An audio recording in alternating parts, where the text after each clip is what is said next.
Hi, everyone. Welcome to the Building Better Bedtime Routines webinar. We're so excited to have you here. I'm just going to wait a couple of minutes, probably 2 minutes. I just want to wait for some more people to join us. But while we wait, please go ahead and in the chat box, just drop the age of your child into the chat and let us know if they're in a crib or they're in a big kid bed or even your bed. No judgment here.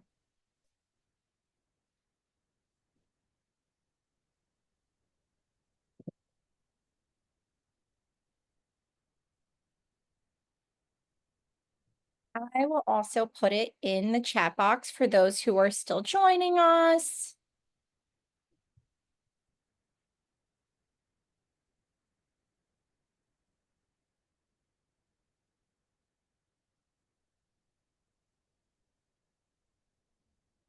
Okay, I see Alex Roach. She is a 19-month-old. They're in a crib. Nama wrote, she has a 1-year-old. They are in the bed. Tamara wrote a 2-year-old who is in a crib.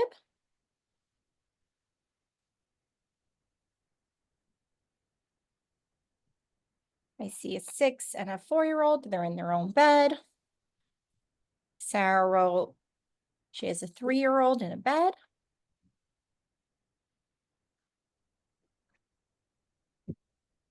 3-year-old in a bed.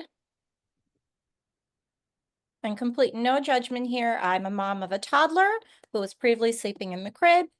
Now she's in our bed, so we do co-sleep and also trying to get her out of the habit of that. So I'm also looking forward to this presentation. Dane wrote 4-year-old with their own bed, but co-sleeping in the morning. Angelica has a 21-month-old in the crib.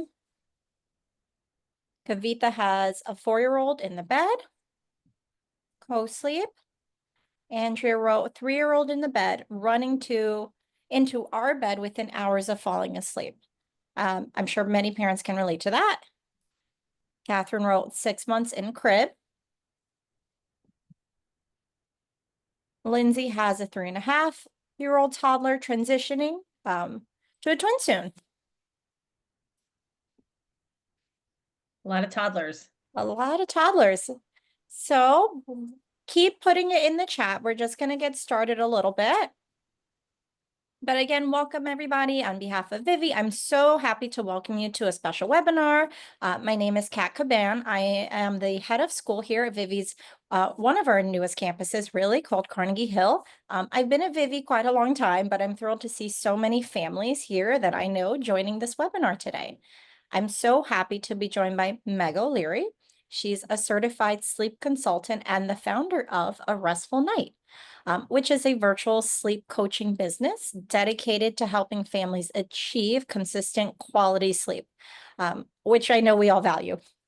Meg is a mom of 4 and helped Vivvi's very own CEO, Charlie Bonello, sleep train his kids. And he has 3.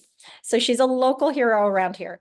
Today, she's going to talk with us about one of our parents' favorite and maybe most frustrating topics is bedtime routines. So in my role here at Vivvi, I get to chat with parents about so many things relating to their kids' development. And I can tell you that many of us were dealing with the bedtime struggles. As a mom of a toddler, I get it. And happy to have Meg here to kind of help us all. I'm going to let Meg jump in a minute and introduce herself. But again, just for those who are a little unfamiliar with Vivvi, just want to give you a little quick overview of what we do. Vivvi is on a mission to reinvent childcare and early learning for today's families. We currently have 11 campuses in and around New York City. Westchester, and our campus specialize in early learning and care for children from young as 6 weeks to 5 years old. We also partner with employers of all sizes to bring childcare and early learning to their working parents as a benefit. At Vivvi, we really believe our mission is to support the whole family, not just with high quality learning and care, but also with education and resources for those in the early years, which is why we're hosting this conversation today. A couple of program logistics just before we dive in. First, I just want to say that I appreciate that so many of you are here today. I know you have a lot of things to do, so super appreciative and grateful that you can carve out some time just to join us today. So thank you. We have about 45 minutes together. Meg is going to use the first 30 minutes to run through her strategies, tips, and then we'll go through questions. The chat box is open, so feel free to drop in at any time questions during the webinar you may have. And we'll do our best just to kind of get to those questions. And then finally, I just want to acknowledge that children's sleep is a huge topic. So I just want to focus on giving everyone at least one practical, applicable tool that will help feel a little more prepared for your next bedtime routine. So with that, I'm going to let Meg dig in. Thanks, Kat, and hello, everyone. It's so nice to meet you all, and I'm thrilled to be here. As Kat mentioned, sleep and bedtime are a very broad topic. It looks like we've got a lot of toddler parents here, which is good because I think that's when bedtime tends to get really tricky once our children have of control and maybe even a little voice. And so I think that you'll take away something from today's presentation to really help you get some maybe control or some peace back into your bedtime routine. So a little bit about me before we jump in to what you really want to hear about. But my name is Meg O'Leary. As Kat mentioned, I'm a mom of four. I have an 8-year-old, a 6-year-old, a 4-year-old, and a 2-year-old. So I can relate to a lot of you that are on this call right now.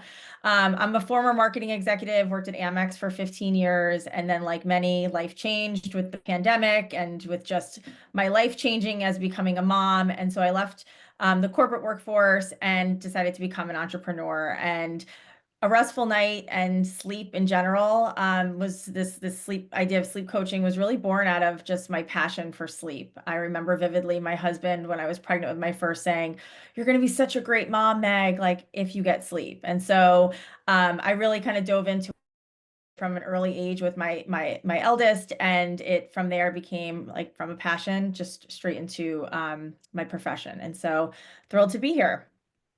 So a little bit about A Restful Night. So, there's a lot of different like sleep consultants out there, a lot of different sleep programs. Some are self-led, some are books, there's blogs. Working with a sleep coach is kind of like working with a personal trainer or a dietitian. You can use an app to help you figure out what you want to eat, or you can read a book about macros and protein intake and all of these things. But when you work with a professional, we're going to take a very close look at the full picture of your family, of your child, their schedule, and we're going to coach you. So that's a big piece of what we focus on is coaching and accountability. So our goal is for you not to walk away with just a child that's sleeping, but with confidence in your parenting and feeling empowered that you know how to maintain everything you learned in a program with us long term. So we're a team of four. It's myself, my colleagues, Sarah, Jess, and Caroline, and we all support families. And what I think makes us very special and unique is that we really do try to blend the science and our knowledge of sleep, but also sort of the art of motherhood. We're all mothers and we've all been there, and we bring a lot of that into our day-to-day with families. We're certified through the Center for Pediatric Sleep Management, and we support a whole range of ages. As you can imagine, majority of parents come to us with younger babies in the beginning and then maybe come back to us with some toddler issues. But sleep is a very, it's kind of like a chronic issue that comes up. And so there's a solution for regardless of how old your child is. And I'm very proud to say we've served, over 1,000 families at this point. And, we're really, really focused on building a very strong brand, just like Vivvi. So sleep challenges that we solve for, and I think a lot of you, having read through some of the questions that were submitted, can relate to these. So parents call us with a variety of issues, and it's not just about newborns. It's everything from, I can't put my baby in the crib without rocking them for 2 hours. My child wakes up every 45 minutes overnight. Bedtime protest and stalling, which is why we're here. My child's got me in their room for 2 hours until they fall asleep. How do I fix this? And then there are other more like niche things that families will come to us with, like, we're moving and I'm going to be changing my child's room, or I have a nanny joining and I kind of want to talk through what that's going to look like. And so there's a whole host of reasons why you may come to us or why you may follow us for our content. But these are some issues that are common. And if any of these are resonating with you, you can always reach out and we can talk more specifically about your family's challenges. So before I jump into bedtime in general and the bedtime routines, I do want to kind of take you guys through a little bit of an exercise just to help you think about your child and think about what could some of the causes of their sleep disruptions be connected to. And sleep is fixable. Sleep is very fixable if you can pinpoint exactly why it's happening. And sometimes parents will call me and say, I don't know, I think they just need another bottle, or I don't know, I think maybe I need to put them in a sleep sack. And the majority of the time, it's not one of those things. Okay. So the first thing that we want to look at is, how is your child's skill? So skill is a measure of how consistently and independently can your child put themselves to sleep. So a level 10 Olympic sleeper as an infant or a toddler, even a preschooler, that can go into their crib or their bed 100% awake and can put themselves to sleep. So that means that you have a great bedtime routine, you give them a hug, you sing them a song, you tuck them in and you say, "Good night, buddy. I'll see you in the morning," and you can walk out of the room. And that tells you that that child has a very strong sleep skill. And if they have a strong sleep skill, it tells you they're going to be able to put themselves back to sleep overnight, because no human sleeps through the night. Okay, human biology, we all wake overnight. We all rouse through sleep cycles. We're all tired parents and we just kind of close our eyes and fall back to sleep.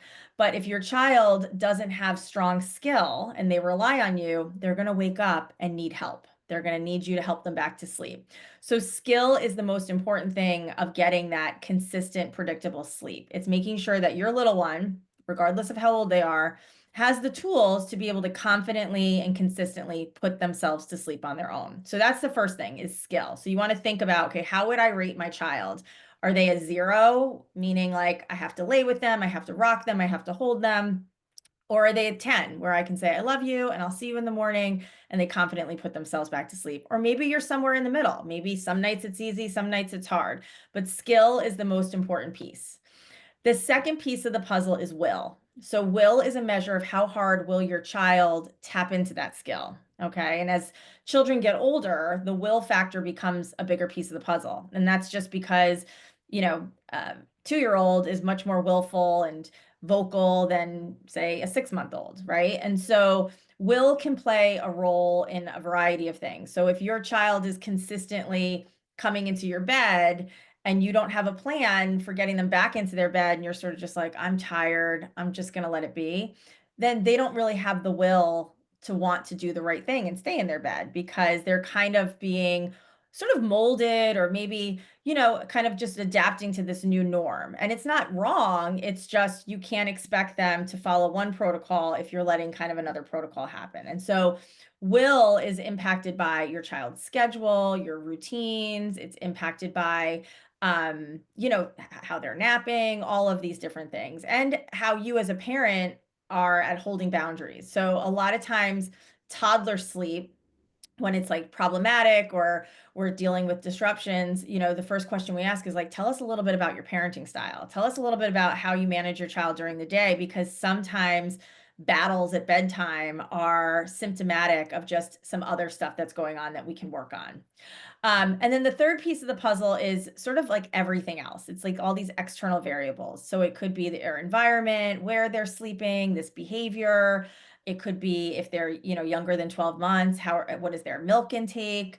It could be sleep cues. And it's definitely this whole concept of the bedtime routine, which is what we're here to talk about today. So I would say that really falls into external variables, meaning that can be a piece of the puzzle, but typically skill is the most important piece. And I hope that makes sense. I hope that's a good framework for everyone to think about. So you can kind of think about, how good is my child at falling asleep on their own?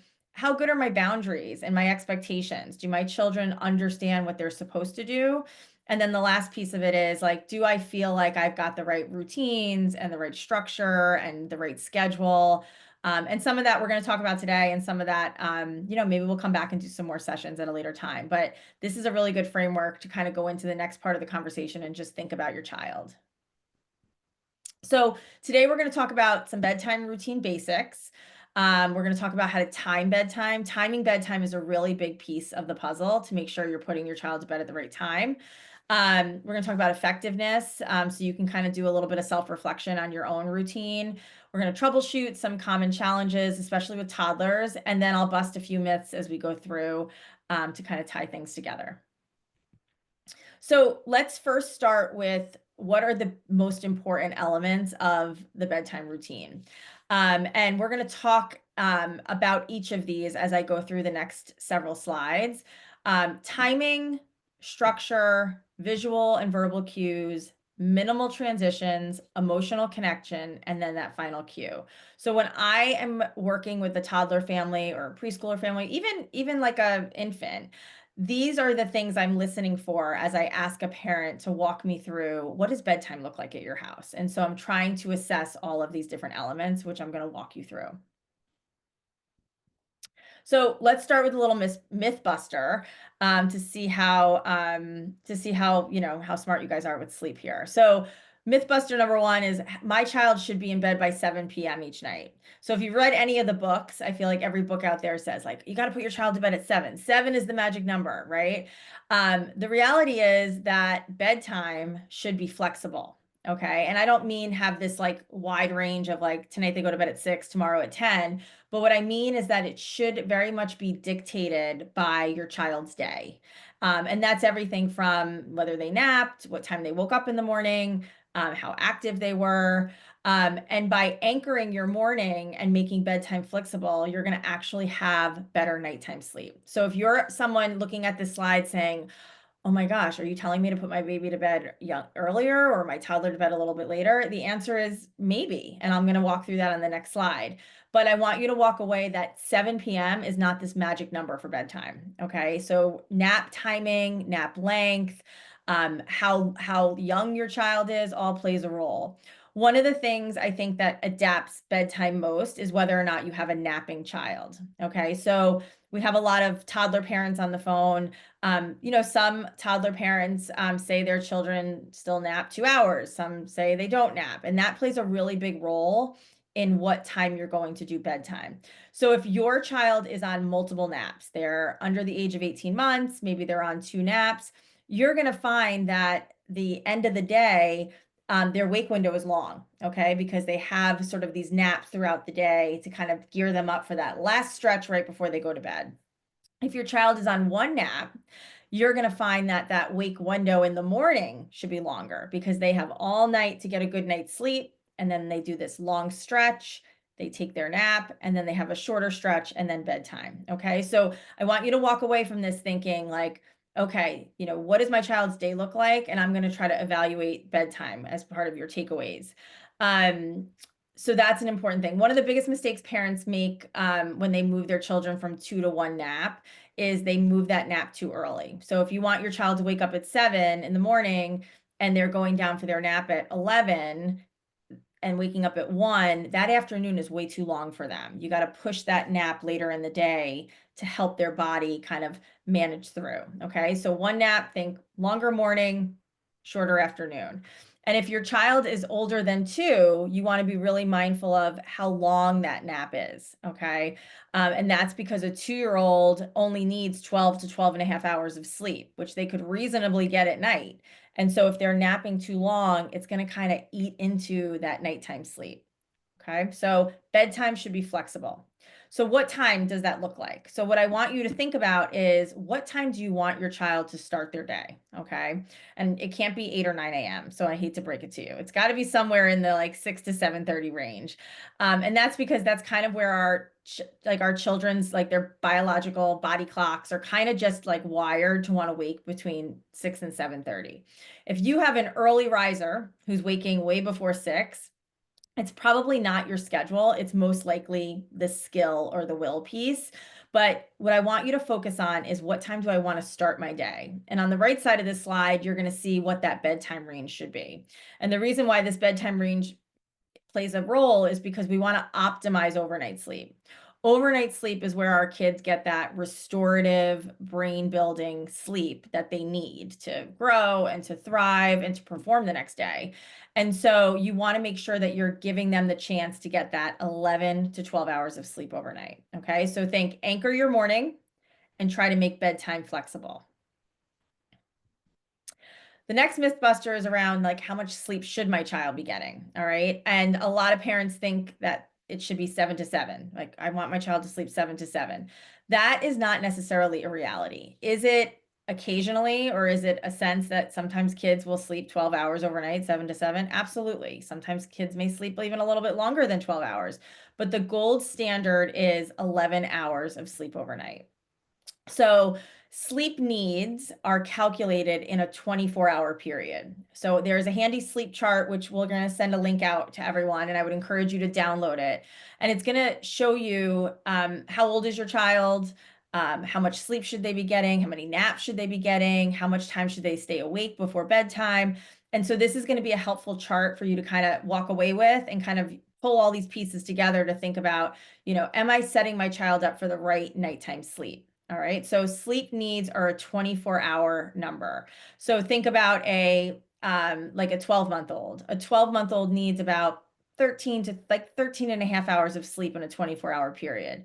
That could be 11 overnight and a 2.5-hour nap, like two naps. It could be like 12 hours overnight and maybe an hour and a half worth of naps. So you can get there at a variety of times, but think total sleep equals nap sleep plus overnight sleep. And that's why you want to be very mindful of how your child is napping during the day and making sure you adjust that bedtime accordingly. So other things that can impact your child's overnight sleep are that sleep skill and that sleep pressure. And as I mentioned, overnapping. So we're going to drop that link. I think Jessica's going to drop it in the chat. You can download it. And we'll also send the link out in our recap email. But this is a very handy little cheat sheet to have so you can kind of see where your child's falling on that chart. So let's talk about the bedtime routine sandwich. All right. And this is, this is really about the structure and the predictability of your bedtime. And so a good bedtime routine should have a start, a middle, and an end. Okay. And if you're thinking, oh gosh, I don't really think I have that, this is your chance to kind of think through your routine and kind of figure out how do I piece that together. So the reason you want to have a start and a middle and an end is because too many transitions can really create stalling, they can create tantrums. And so you want your child to have a predictable kind of rhythm to that. Bedtime routine should be about 30 to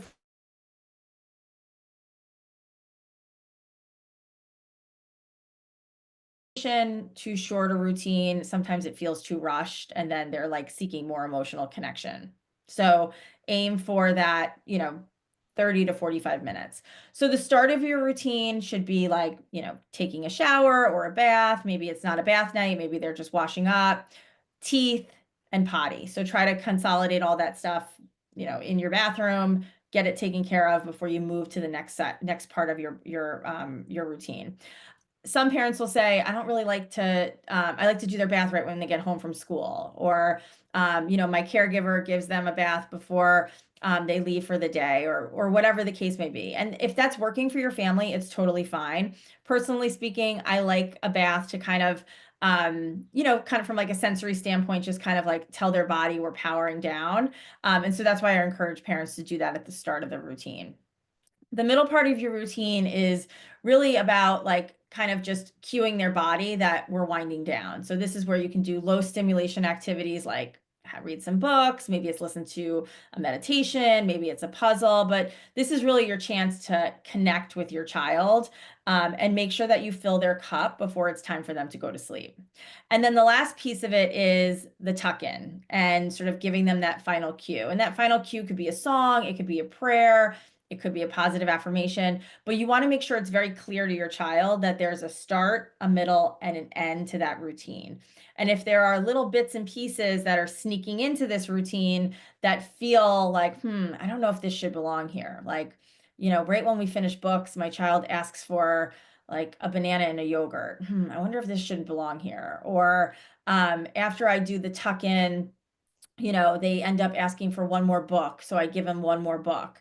That tells me that we need to kind of bring a little bit more structure in, and we need to kind of help you get ahead of these things by maybe, giving some precursors, like not like warnings, but like kind of previewing what's happening. This is our last book, and then we're gonna, climb into bed and mommy's going to sing you a song, or before you go upstairs to bath, saying like, the kitchen's closed, this is your last chance if you need something, right? So how do you kind of preview and help set yourself up to hold that boundary if you feel like there's areas of your routine that are maybe getting a little bit unruly? So your homework here is kind of like walk away and think about, are there areas in my routine that maybe I can eliminate transitions? And transitions can be parents coming in and out of the routine, or also kids going in and out of rooms, things like that.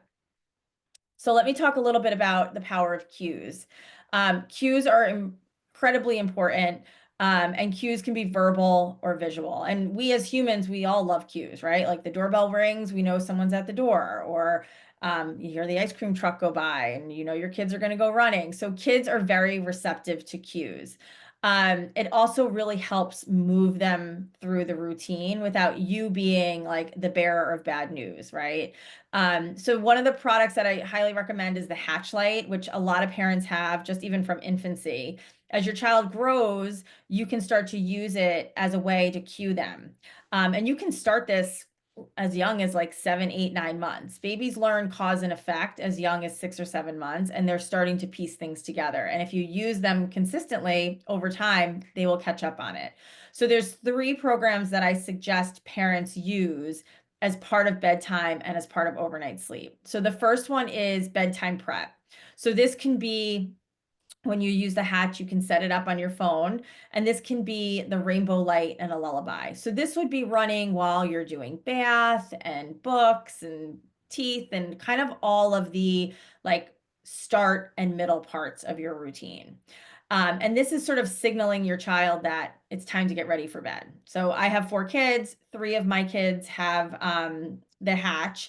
And if that went off, they would kind of know, okay, this means it's time to get ready for bed. So it kind of also takes a little pressure off me to be like, come on, we got to go. It's this time. And that Hatch is doing the cueing. The second one is overnight. So overnight, you can do white noise, and you can do a dim red or white light. Or if your child is younger than 2, you can skip a night light. Typically, we introduce a night light when kids are, 2.5, or they're old enough to say, hey, Dad, could you leave a light on? Or, hey, I'd really like a night light, in which case you can use the Hatch for that. And what's nice about the Hatch is you can adjust the brightness. So you can kind of wean your child down over time and kind of really make sure it's only, subtle ambient light. So overnight, white noise, night light, and that's their cue. It's time to get into bed or in their crib and stay in their bed or their crib.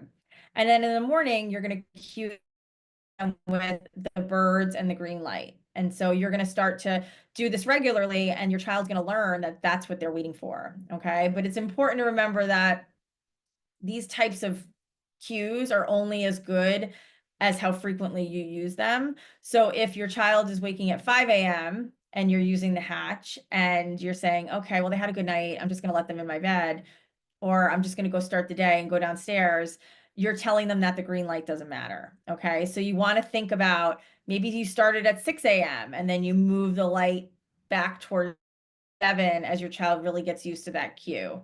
So general, these types of products are incredibly effective. The Hatch, I think, it has that ability to use it on your phone versus some of the other like okay to wake clocks that are out there.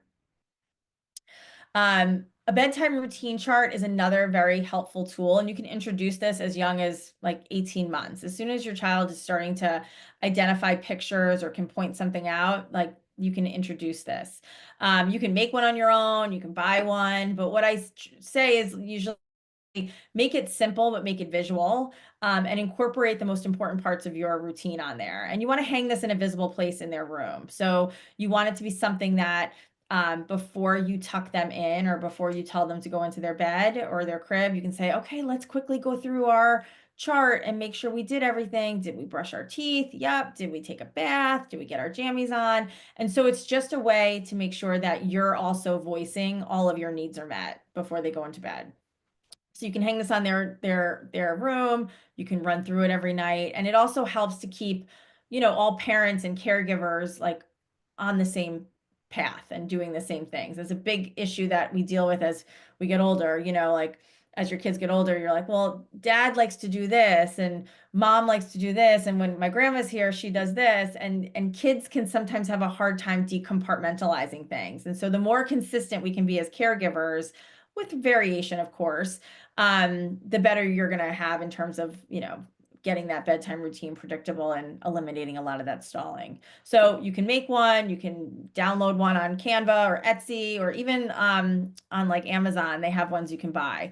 Personally speaking, I don't love bedtime charts that require kids to like check something off or like move something, because in my experience, I find that it's like, they don't want the purple pen, they want the green pen, or, they lost the little sticker here. And then all of a sudden now you have, more things. So keep it simple, a piece of paper, you can laminate it, put it on the wall, and just use it as a visual cue to keep your child moving through the routine.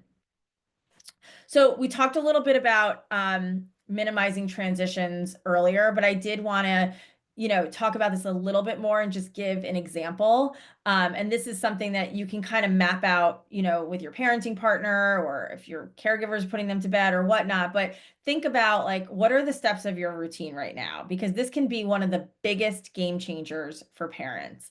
And so, if you find that you're like going into the bath and then you're going back and they're watching TV while they drink milk, and then they're going to say goodnight to a parent, and then you're going into your room to read books, and then you get into their room and then they need to go to the potty one more time. Like that's a lot of moving pieces and a lot of transitions. And every time you have that transition, you're opening up this opportunity for stalling, protest, not wanting to move through that transition. So if you can consolidate them, it's game changer. So think about, can I say goodnight to the other parent earlier on in the routine, and then say tonight's a mommy night to put you to bed, and can you consolidate activities that happen in the bathroom? So, my 2-year-old sometimes will brush his teeth in the tub because, listen, you're getting bathed and you're brushing your teeth. That sounds great to me. So how can you consolidate some of these tasks? And then once you get them into their room, stay there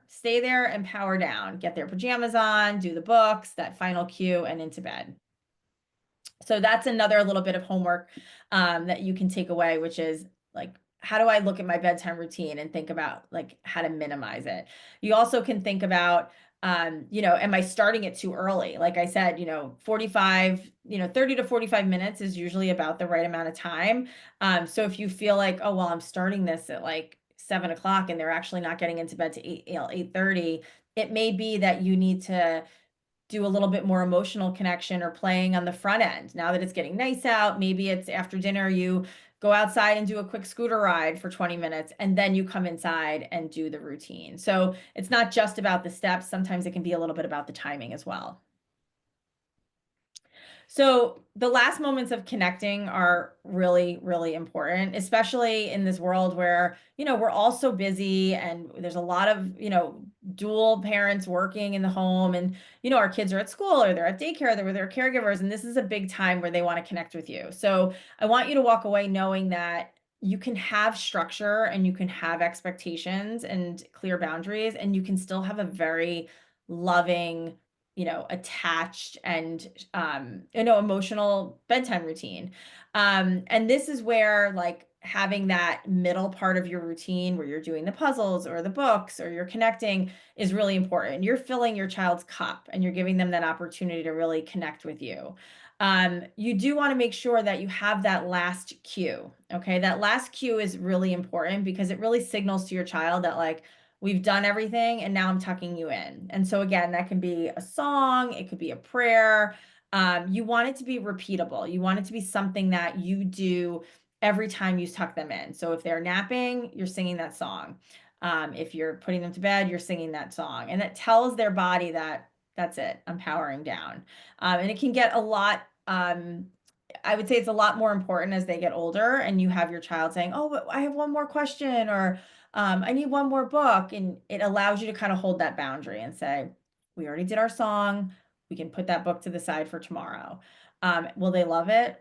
Maybe not, but it gives you, having that consistency is going to help you be a bit more confident in holding that boundary. And cues can change as kids get older. So like I mentioned, my kids are a variety of ages. My older kids, 8 and 6, I don't sing them a song anymore like I do for my 2-year-old. I ask them, like, what are 3 things that you want to dream about each night? And they tell me, and I kind of know that that's the end of our night. And I say, I love you so much. I'll see you in my dreams. And then I walk out and they go to sleep. So making sure that they have that cue, and that in a perfect world, back to that skill point that I made earlier, they're falling asleep on their own in their crib or in their bed. That's going to get you that consistent overnight sleep. So I covered a lot, and I covered it pretty fast, Kat, because I know we want to get to some questions where I think, we'll be able to kind of dig into some of these things. But I want everyone to be able to go away and, kind of piece together all of the information I shared and kind of do a little bit of an assessment. So think about, am I timing bedtime correctly? Am I fixing it, or am I making it flexible? And kind of tie into that your child's nap, right? Like, am I thinking about that total sleep needs, and am I managing their day to get them that 11 to 12 hours of sleep overnight? Think about your routine, and can you kind of think about that start, middle, and end? And are there areas where you can eliminate those transitions? Think of areas where you can give your child choices within reason, right? So maybe, like in my house, like everyone takes a bath or shower every night, but you can pick, do you want a bath or do you want a shower? But whether you get in there is not an option. So that's something I give them choice with. And so you have to figure out in your family, like, what are those choices that your children can have? And giving them those choices can make them feel very empowered throughout the routine. And then making sure you have those ample visual and verbal cues, you're previewing things, you're being consistent.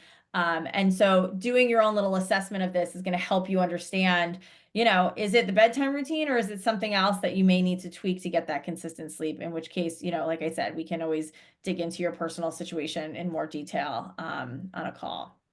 And so we'll open it up to some Q&A. Kat, I think, hopefully some questions are coming through and we can dig into a few areas. But I do know many of you may be watching and saying, oh, wow, I'm not really sure where to start. And so would love to help you if it's something that you're interested in getting, personalized. Happy to support your family, or even just do a consultation call to kind of understand what program makes sense. And we are offering a special offer for Vivvi families, or for those that join, for the next couple of weeks. So I know we'll send out some information on how to get in touch with us. Thank you so much, Meg. That was great. Before I jump to the questions in the chat, and I'm actually just going to ask a couple of questions that were asked prior from families, because there might be some similar questions as well. So the first one we've got is, my little one naps independently at daycare, but when it comes to bedtime, she wants me to stay standing next to her crib until she falls asleep, or at times will want me to hold her. How do I transition to being able to say goodnight, walking away without making her cry so much? This is a tough one. So a couple things quickly I would touch on here. I'd have a conversation with daycare and let them know that you're having this challenge. Even though she's falling asleep independently, I would dig a little bit of a level further and ask them, is someone sitting next to her even though she's falling asleep independently? Is someone maybe rubbing her foot? Is there anything happening that you can get a little bit more granular detail on that may be sort of triggering her to have that evening, request? So that would be the first thing. Secondly is I would have a conversation with her. And before you implement any change, I would sit down and talk to your 3-year-old and say, I know you can fall asleep on your own. I want you to get better at this, and mommy's going to help you.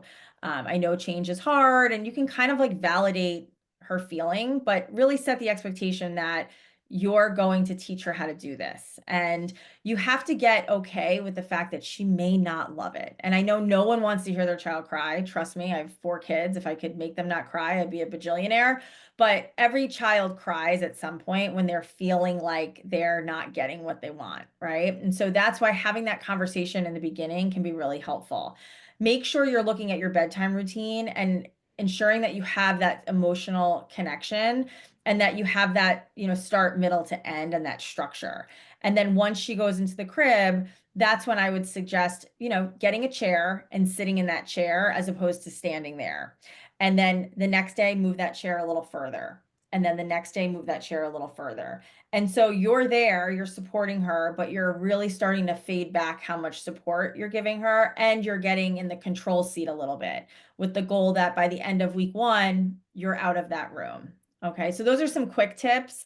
3 years old is also a time when we're transitioning to the bed. So that can be a little bit of a trickier situation because now our children have all this free reign. So could be an opportunity for some support if you're struggling. Thank you, Meg. That was great.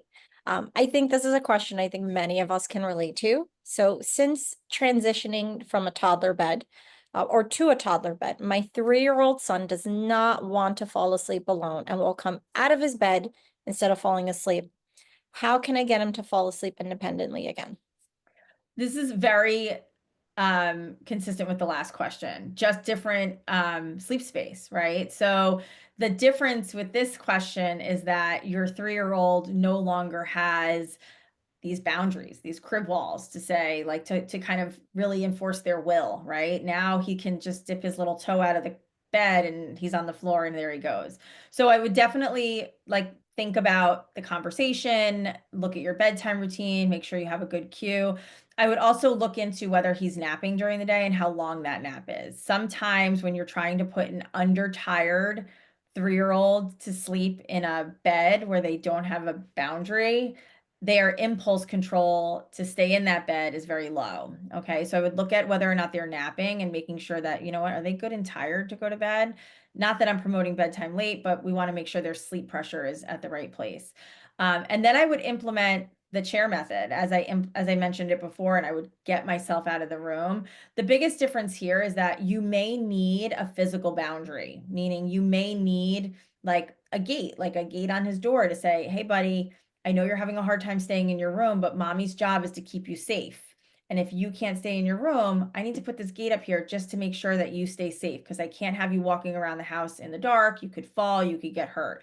So it's all true, right? And if he doesn't have the impulse control, you can implement that chair method by having that and also have that firm boundary there. You also need to make sure that your bed is off limits. If you're letting him come in at 5 a.m., that can be confusing. Like, why can I come in at 5, but I can't come in at 2 a.m.? So try to keep your expectations and your boundaries as clean as possible. So those are a couple of initial starters. Thank you, Meg. Appreciate it. This one might be a little tricky, but I would love to see your ideas on this. So, somebody wrote, how do I manage bedtime routines when traveling, especially in a different time zone? Oh, okay. This is a good one. So, travel is fun and it's everything. I am a big believer that, parenting is about living life and making memories, and travel should be a big part of that. So it really depends. The first thing I want to answer is kind of like, how do you manage sleep? And then I'll talk quickly about the time zones. But when you're traveling with your children, you want to think ahead. You want to really, and we actually have a blog coming up on this, I think, in the next week or two. But you want to focus on thinking ahead and kind of making sure you have a plan in place for where everyone's going to sleep and kind of assessing like, am I room sharing? Am I, are they going to have their own sleep space? In a perfect world, everyone has their own sleep space. And that doesn't necessarily mean they have their own room, but it means that maybe they have a pack and play or maybe a toddler mattress, or everyone has their own defined sleep space. So talk a lot with your child about the expectations before you go, especially if they're a toddler and you can have that conversation. If they're a little bit younger, like 12, 13, 14 months, you should expect that they're going to be a little bit more aware and not yet old enough to have that conversation. So the first night, it can be a little tricky. You may put them into the crib or the bed, and they may have a hard time falling asleep. So it could be that you reassure them with some intermittent checks, maybe some back rubs, just to kind of remind them that you always come back because they are in a little bit of an unfamiliar place. But bring their favorite lovey, bring your sound machine, bring as many comfortable, familiar things as possible. So that's travel. And then when you get home, you get right back on track, right? It takes, usually it's like, if you go away for 7 days, give yourself like 5 to 7 days to get back on track. It's usually like a day for every day you're gone. All right. In terms of time zone, you want to kind of think about where you're going. Are you going east or are you going west? And how long are you staying? If you're going on a very short trip, sometimes it's easier just to keep your children on the time zone that they're regularly on. If you're going for an extended period, 5, 6, 7, a week plus, I would do my best to get them on local time. So you can take a little bit of a gradual approach where you kind of shift their day either back or forward leading up to your trip. Or you can use the actual flight and kind of that overnight or that day to kind of use it to catch them up. So for example, if I was going to Europe with my kids or my baby, most likely I would take a red eye, they would sleep overnight, and I would get to my destination and I would get them right on local time. I'd wake them up, I'd have breakfast, I'd align their meals to where I am locally. I would assume they may nap a little bit more that day, but I'm not going to overnap them because I want to time bedtime and get them back on time. So those are the biggest things with travel and with time zones. I always say treat your child like yourself, right? So if you're going on a trip and you get there, it's not like you're going to sleep for 8 hours. You're going to get there and you're going to be like, okay, let me take a shower or a quick nap, and then let me get up and start my day. And I know I'm going to be tired tonight and I'm going to rest. So try to treat your child like yourself. And usually that's a good way of thinking about it. Thank you so much. So sorry, we did a little switcheroo back here. I'm Jessica Palais. I am Vivvi's Director of Communications, and Kat is actually working at a school at a Vivvi, and she just let me know that there was something she needed to take care of, and she is the most dedicated head of school. She's amazing. So I'm going to step in and start to finish up some of our questions here. Sure. So I noticed in the Q&A and in the chat, there were two kind of similar questions about sleeping and feeding. One question was, my routine right now for my 6-month-old ends with nursing. Should we start with feeding rather than end? And then the similar question was, what do you think of a bottle to fall asleep or go back to sleep? So can you talk a little bit about bottle or feeding as a cue or a crutch? Yes, sure. So, when your child is an infant, feeding is a big part of their bedtime routine, both because they need the caloric and nutrition before they go to bed. But also there's like a sensory component to it. It becomes a very, calming way for them to get comfortable and ready for bed. So if you have an infant that is feeding to sleep, and they're waking up overnight and they need you to feed them back, then it may not be ideal. Meaning, like, they've got this association, whether it be bottle or breastfeeding, that they need that to fall asleep. So they don't have the tools in their little toolbox to put themselves to sleep on their own. So how do you wean off of that? As the question suggested, a great first tip is move the feeding up in the bedtime routine, or even as you think about your day. So if your child feeds to sleep at nap and feeds to sleep at bedtime, start feeding them after the nap. So you kind of get on this like eat, wake, sleep rhythm. And if they're feeding to sleep at bedtime, maybe you move the feed up before bath and you do the feed and then bath and pajamas and books. And then you may be saying to yourself, well, if I'm not feeding them to sleep, how am I going to get them to sleep? They need that. That's when you can kind of do what we call the switching method. And you can kind of switch them to a different association as a short-term step to get them towards hopefully becoming an independent sleeper. So if you're usually nursing your baby to bed and you break that, that's awesome. Step one, that's great. Now you've already built a little bit more skill. The next step is kind of just like rock them or hold them to sleep. And then once you successfully accomplish that, stop rocking and just let them fall asleep in your arms. So the idea is like, how can you peel back how much support you're giving them to make sure that you're starting to build their skill? And then there will come a point where you're like, I'm ready to put them in the crib on their own. I feel like they're ready. So feeding to sleep is not bad. Like, I always want to be clear with that with parents, that like, I never want to shame someone who's nursing their baby to sleep, because at the end of the day, it's not dangerous. It's just what's working for you. But if you get to a point where you're like, I don't think it's working anymore because now my baby's waking up 3, 4, 5 times a night and I can't get back to them sleep without nursing them, and I'm the only one that can do this. That's when maybe we want to think about like, how do we build some skill, or how do we switch some of those associations or those cues so they can do it on their own? I love that. And that kind of makes me think about this next question about like, I'm the only person. One of the questions that we had in the Q&A was, should your routine, well, the routine seems to imply that one parent does bedtime, not both. What's your recommendation for families that have 2 kids? Yeah. Can you switch around parents? Should it always be the same parent, same routine? That's a good question. So And that was a good catch that someone caught that on the slide that I said, say goodnight to the other parent first. So let me answer this in two parts. I want to answer first from the standpoint of two parents doing it together, and then second from the standpoint of having multiple kids and how do you juggle that.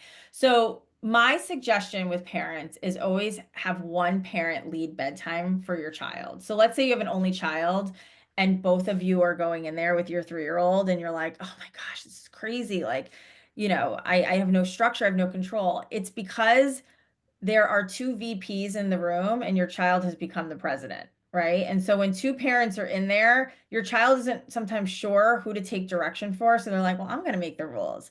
So that's why I think having one parent do bedtime can be really, really helpful.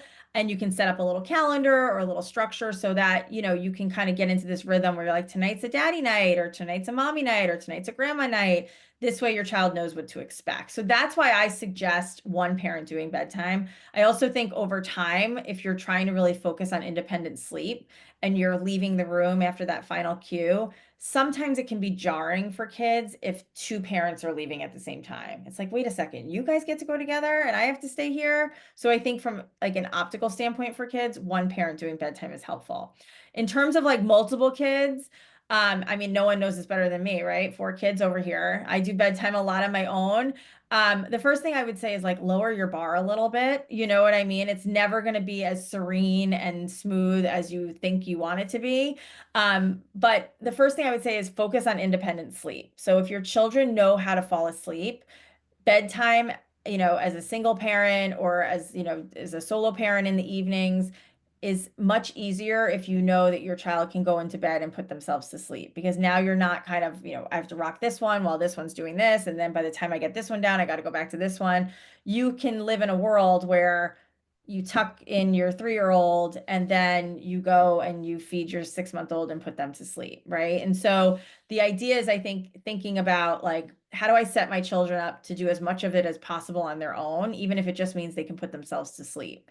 In my house, I do a lot of like, everyone's getting dressed in this room together. Like I lay out all their pajamas together and I bring them all together. So we're kind of like doing as much as possible. Especially when they were little, I would do that. I'd have like a little basket, like a bouncer seat for the baby, and I'd get them set up and stick them there, get the other ones done. So a lot of times it's in shifts. I don't know. That's so helpful. And yeah, I think that was great. And I'm sure that I'm a mom of 2 also, and a lot of times it feels like, no, I want you, no, I want you, no, well, you were with her first this time. And I think, like you said, like really just setting those expectations can help to make sure everybody's clear. We got a question about potty in bed, and I think this is a really good one, especially for parents that are really in the midst of some stage of potty training. So I'm going to read it to you. For toddlers, can you talk about integrating potty training? We're probably close to removing the nighttime pull-up. We do potty as part of the night routine, but often I'll find she'll pee, and then after I leave her room, she will immediately call out for us saying she has to poop. I feel like a failure when I have to go back in right after I went through a 45-minute routine. So what do you think about that?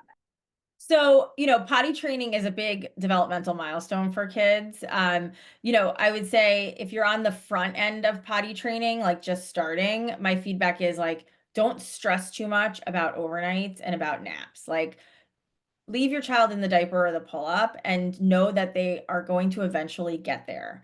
The best thing you can do as a parent to help your child stay dry overnight is by tapering their liquids. And this is not so much like, oh, my child doesn't even have a sip of water when they brush their teeth.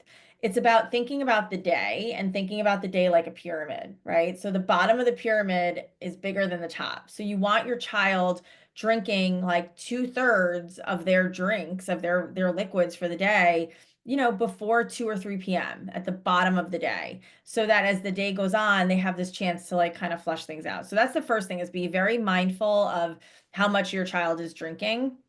And, as part of bedtime routine, have them go potty at the front of the routine and then have them go potty again at the end of the routine. You want to sort of look for your child to be dry for 2 weeks straight before you pull the pull up. And some kids get there pretty quickly and some kids take a little longer, and both are okay. So it's very important to remember that, like, developmentally, children get there at their own age. So that's kind of like my thoughts on that. In terms of the, like, I get them into bed and all of a sudden they have to, oh, I need to go poop. Sometimes that is an excuse. A lot of times it is an excuse. So what I would suggest is a couple things. One, and this is like not ideal, is like put a little, like, like the little toddler potty in their room and say, okay, here you go. Mommy's gonna stand outside the door. So don't take the need away. Like, you want to give them access to do that because it's a very normal need, but don't make it convenient and don't make it entertaining, right? So if your 3-year-old is going into the bathroom with a handful of books and you're sitting there and you're reading while they're going to the bathroom, you're really making that a rewarding experience, right? And so maybe it's about saying that on the upfront, like, hey, do you want one more quick book while you try to go potty, right? And then bring them in there and you do one more quick book and you say, okay, did you go? Okay, mommy's putting your pull-up in, like, preview everything. But sometimes when we see patterns like that, trying to find ways to, like, extinguish the behavior is very helpful. And one way that I find it helpful is, like, make it inconvenient. So if you put the little potty in the room and you say, okay, no problem, you go here, mommy will be right over there, you tell me when you're done. Typically they're kind of like, all right, well, I got nothing out of that. Like, so now that's not working anymore. And then it kind of extinguishes it.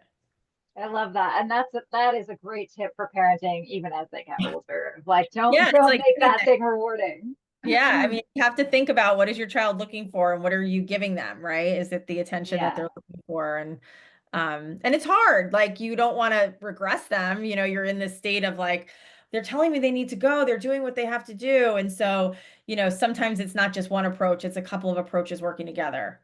Yeah. I'm going to take a question that I saw in the chat, and we're going to have to wrap up soon. I appreciate all of these questions; they're so awesome. And I know that Meg we'll drop, Meg's link into the chat before we head out. That way, if you have more questions, you can definitely send them to her. One of the parents asked, and you talked a little bit about being in the room versus not. What are your thoughts on a parent having to stay in the room while a child falls asleep in the crib?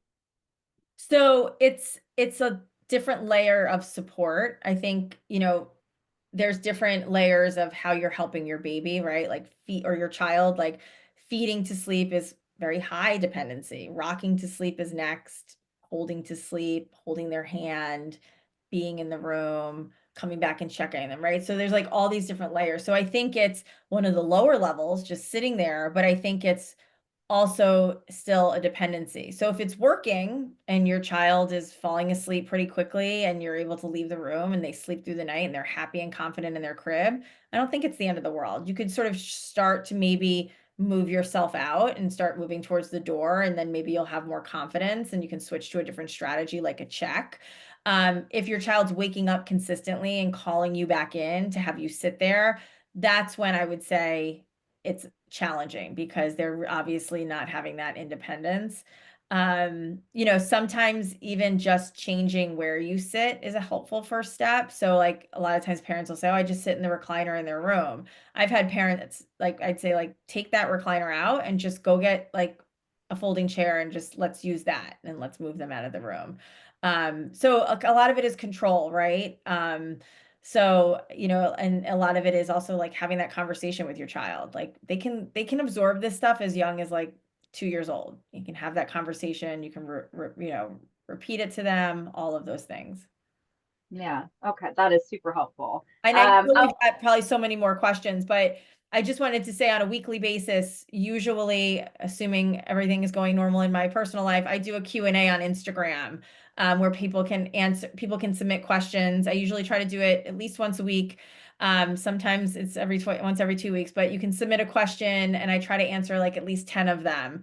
So if you didn't get your question answered, it can be helpful to follow along, and you can always submit it at a later time. And like I said, you can sign up for a complimentary consult if you want to learn more about how we help families.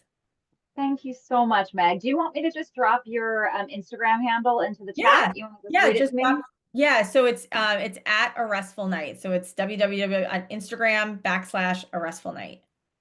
Perfect. Thank you everybody for joining us today. We know that everybody has limited time. We're so honored that you would spend it with us. Keep an eye on Vivvi's event page because we'll have a potty training webinar coming up. We have a few more things in the works, and we'd love to have you all. Meg, thank you so much for your incredible, tips today, and also for sleep training our CEO's children, which I know is valuable to all of us here at Vivvi. And we loved having you. So thanks again, everybody. My pleasure. Thanks for having me. Bye. Bye.